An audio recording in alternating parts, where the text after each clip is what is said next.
Bonjour à tous et à toutes. J'espère que vous allez tous et toutes bien depuis la dernière fois.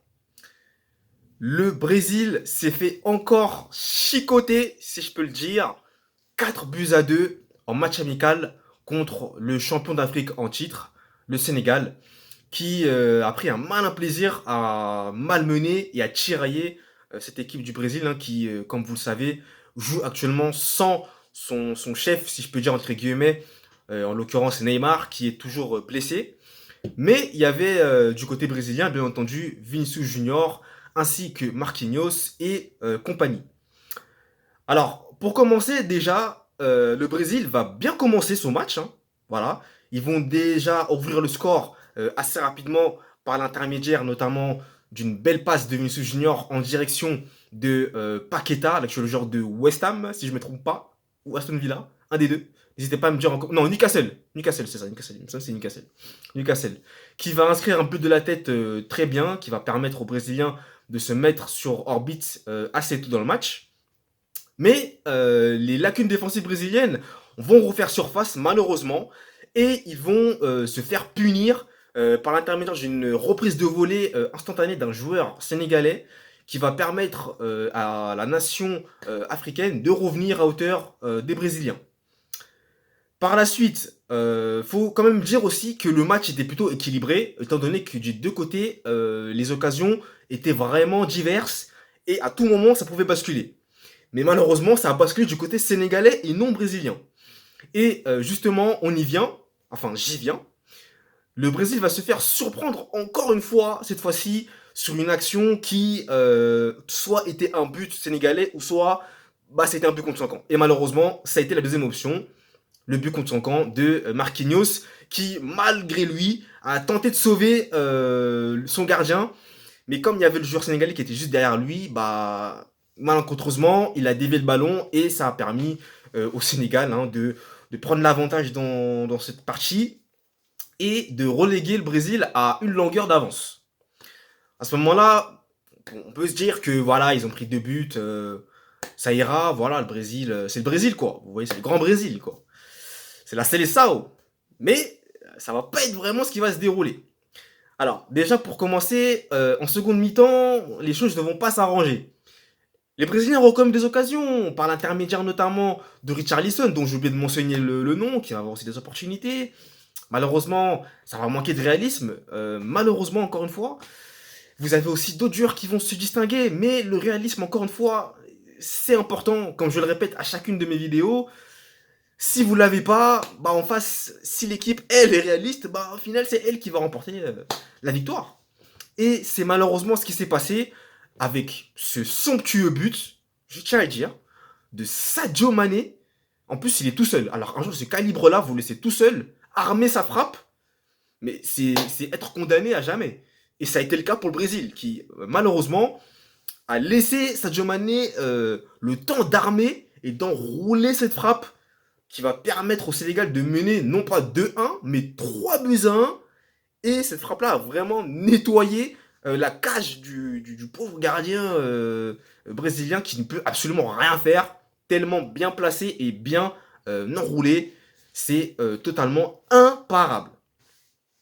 Par la suite, par la suite, les Brésiliens vont revenir grâce à Marquinhos qui va se faire pardonner du but qu'il avait lui-même marqué contre son camp.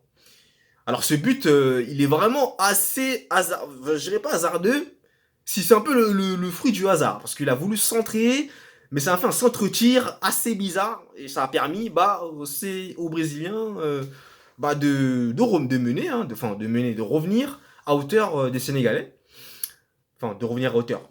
Ils sont maintenant à une longueur d'avance à ce moment-là, donc il n'y a plus que 3 buts à 2 à ce moment-là. Et là, on peut se dire que le Brésil est en mode remontada.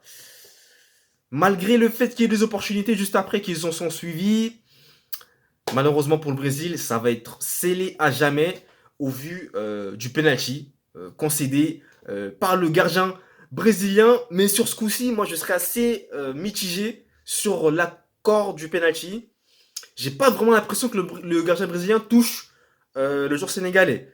Dites-le moi en commentaire ce que vous pensez de cette action-là litigieuse dans la surface de réparation. Mais à voir les images, je ne sais pas s'il est vraiment touché. Mais quoi qu'il en soit, le penalty a été accordé. Et c'est bien entendu le capitaine en chef, Sadio Mané, qui va se charger de transformer ce penalty et d'offrir par conséquent la victoire assurée du Sénégal face au Brésil sur le score de 4-2.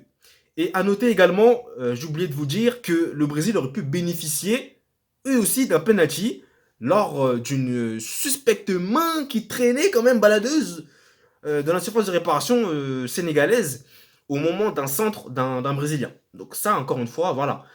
Les arbitres ont donné leur accord. Nous, enfin, pour ma part, je ne reviendrai pas là-dessus, mais à vous d'en juger et de vous faire votre propre avis sur ces deux actions-là très très litigieuses. Donc voilà pour ce débrief qui a opposé le Brésil au Sénégal avec la victoire du Sénégal 4-2 face au Brésil qui va devoir encore faire des progrès et s'améliorer davantage parce que là c'est tout simplement en train de couler au fur et à mesure. Et encore une fois, c'est à noter également aussi, c'est la troisième défaite du Brésil face à une nation de football africaine. Cameroun lors de phase de poule de la Coupe du Monde, le Maroc et maintenant le Sénégal.